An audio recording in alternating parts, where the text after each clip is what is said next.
ಇವತ್ತು NS review ಮಾಡಕ್ ಬಂದಿದ್ದೀವಿ.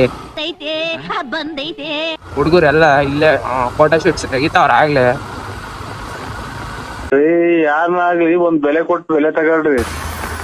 ಅಪ್ಪ ಅಣ್ಣ ಸ್ಪ್ಲೆಂಡರ್ ಇಟ್ಕೊಂಡು ಏನೋ ಹಿಂಗ್ ಹೊಡಿತಾರೆ ನೀನು. ಏನ್ ಸರ್ ಗಾಡಿ ಹೊಡೆದ್ರಿ ನೀವು? ಬಿಡಿ ಸರ್, ತುಂಬಾ ಫಾಸ್ಟ್ ಆಗಿ ಹೊಡೆದ್ರಿ.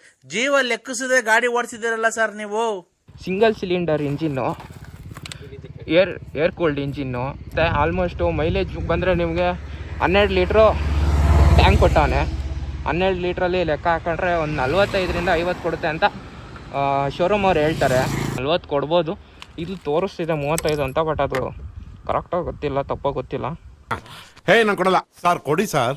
ಕೊಡಲ್ಲ, ನಂಗೆ ಮೂಡಿಲ್ಲ. ಮುಂದಗಡೆ DRL 2 ಕೊಟ್ಟಿದ್ದಾನೆ, ಡೇ ಟೈಮ್ ರನ್ನಿಂಗ್ ಲ್ಯಾಂಪು, ಚೆನ್ನಾಗಿ ಕಾಣಿಸ್ತಿದೆ. ಇದು ಬಂದು ಡಾಮಿನಾರ್ ವೈಸರು ಸಪ್ರೇಟಾಗಿ ಹಾಕ್ಸಿರೋದು, ಬೇಕಂದರೆ ಲಿಂಕ್ ಕೆಳಗೆ ಹಾಕಿರ್ತೀನಿ. ಈ ಕಡೆ ಬಂದರೆ ಡಿಜಿಟಲ್ ಕನ್ಸೋಲ್ ಕೊಟ್ಟಿದ್ದಾನೆ. ಇದರಲ್ಲಿ ನಿಮಗೆ ಗೇರು, ಈ ಕಡೆ ಸ್ಪೀಡು, ಮೇಲ್ಗಡೆ RPM ತೋರಿಸುತ್ತೆ. ಇಲ್ಲಿ ಡೇಟು, ಬ್ಲೂಟೂತು ಈ ಕಡೆ ಕೊಟ್ಟಿದ್ದಾನೆ. ಇದು ಬ್ಲೂಟೂತು, ಇಂಡಿಕೇಟರು ಲೆಫ್ಟು ರೈಟು. ಈ ಕಡೆ ಬಂದರೆ ಇಂಜಿನ್ ಚೆಕ್ಕು, ABS ಬಿಟ್ಟರೆ ಇಲ್ಲಿ ಫ್ಯೂಯಲ್ ಎಷ್ಟಿದೆ ಅಂತ ತೋರಿಸುತ್ತೆ. ಅದನ್ನು ಬಿಟ್ಟರೆ ಈ ಕಡೆ ಹೋದರೆ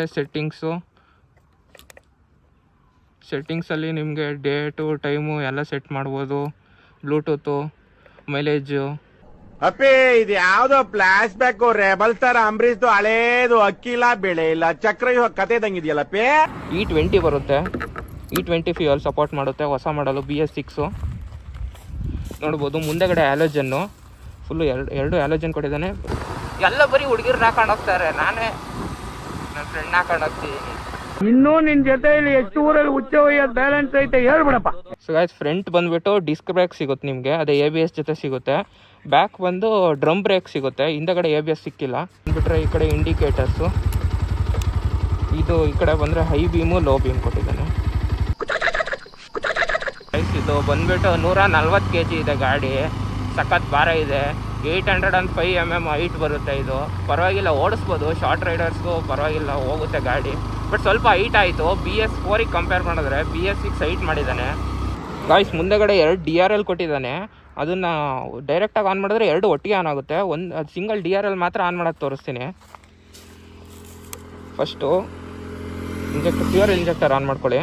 ನೆಕ್ಸ್ಟ್ ಇಲ್ಲಿ ಹೈ ಬೀಮ್, ಲೋ ಬೀಮ್ ಇದೆಯಲ್ಲ, ಅದು ಮತ್ತು ಸೆಲ್ಫು 2 ಒಟ್ಟಿಗೆ ಒತ್ತಬೇಕು.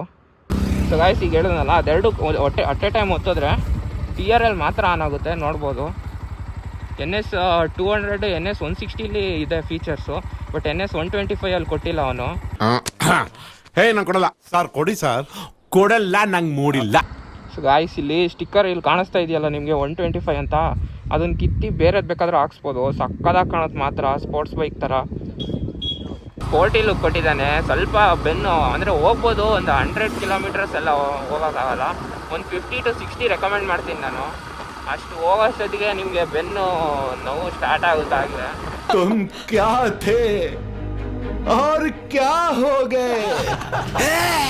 ಗಾಯ್ಸ್, ಏನು ಸಖತ್ತಾಗಿ ಕಾಣಿಸ್ತಾ ಇದೆ ಗಾಡಿ. ಸೈಡಿಂದ ನೋಡಿದ್ರೆ ಸೈಡ್ ಪ್ರೊಫೈಲು ಪಕ್ಕ ಯಾವುದೋ ದೊಡ್ಡ ಗಾಡಿ ಕಂಡಂಗೆ ಕಾಣುತ್ತೆ. ಜೋಡಕ್ಕಿಗಳು ಗಾಯ್ಸ್, ಜೋಡಕ್ಕಿ ಇದು ಹೊಗೆ ಬಿಡ್ತಾನೆ. ಸೇಮ್ KTM ಅಲ್ಲಿ ಏನು ಪವರ್ ಫಿಗರ್ ಸಿಗುತ್ತೋ ಇದರಲ್ಲೂ ಆಲ್ಮೋಸ್ಟ್ ಅದೇ ಸಿಗುತ್ತೆ.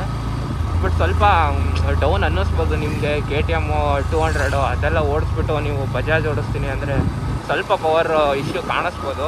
ಬಟ್ ಅಷ್ಟೊಂದೇನು ಇಶ್ಯೂಸ್ ಏನು ಬರೋಲ್ಲ. ಬಜಾಜ್ ಒಂಥರ ಡೈಲಿ ಯೂಸಿಗೆ ಚೆನ್ನಾಗಿದೆ, ತೊಗೊಬೋದು. ಆ ಥರ ಏನು ಪ್ರಾಬ್ಲಮ್ಸು ಅಥವಾ ಸರ್ವಿಸಲ್ಲಿ ಏನು ಪ್ರಾಬ್ಲಮ್ಮು ಆ ಥರ ಏನು ಬರೋಲ್ಲ. ಫಸ್ಟ್ ಸರ್ವಿಸ್ ಮಾಡಿಸಿದ್ದೀನಿ, 600-500 ಸಮಥಿಂಗಿಗೆ ಮಾಡಿಕೊಡ್ತಾರೆ. ಆಲ್ಮೋಸ್ಟ್ ಸ್ವಲ್ಪ ಜಾಸ್ತಿನೇ ಓಡಿಸಿ ಅಂತ ಹೇಳ್ತೀನಿ. ಯಾಕೆಂದರೆ ಸುಮ್ಮನೆ ಆಯಿಲ್ ಚೇಂಜು, ಸುಮ್ಮನೆ ದುಡ್ಡು ವೇಸ್ಟ್ ಆಗುತ್ತೆ. ಆಮೇಲೆ ABS ಸಕ್ಕತ್ತಾಗಿದೆ. ಬ್ರೇಕಿಂಗು ನೋಡ್ಬೋದು, ಎಲ್ಲಿ ಬೇಕಾದರೂ ಹಿಡಿಬೋದು, ಆರಾಮಾಗಿ ಹಿಡಿಯೋದು. ಬ್ರೇಕಿಂಗ್ದು ಏನು ಪ್ರಾಬ್ಲಮ್ ಇಲ್ಲ. ABS ಇರೋದ್ರಿಂದ, ಮೊದಲು ABS ಇರಲಿಲ್ಲ, ಸೊ ಪ್ರಾಬ್ಲಮ್ ಇರ್ತಿತ್ತು. ಈಗ ABS ಕೊಟ್ಟಿದ್ದಾರೆ.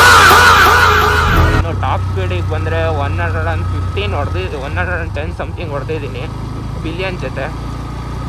ಹೊಡಿಬೋದು ಟಾಪ್ ಸ್ಪೀಡ್ ಏನಿಲ್ಲ. ಬಟ್ ಮೈಲೇಜ್ ನೋಡ್ಕೊಂಡು ಓಡಿಸ್ಬೇಕಷ್ಟೇ. ನೀವು ಟಾಪ್ ಸ್ಪೀಡ್ ಹೊಡಿತೀನಿ ಅಂದರೆ ಮೈಲೇಜ್ ಜಾಸ್ತಿ ಎಕ್ಸ್ಪೆಕ್ಟ್ ಮಾಡೋಕ್ಕಾಗಲ್ಲ. ಮೈಲೇಜ್ ಡ್ರಾಪ್ ಆಗುತ್ತೆ ಜಾಸ್ತಿ.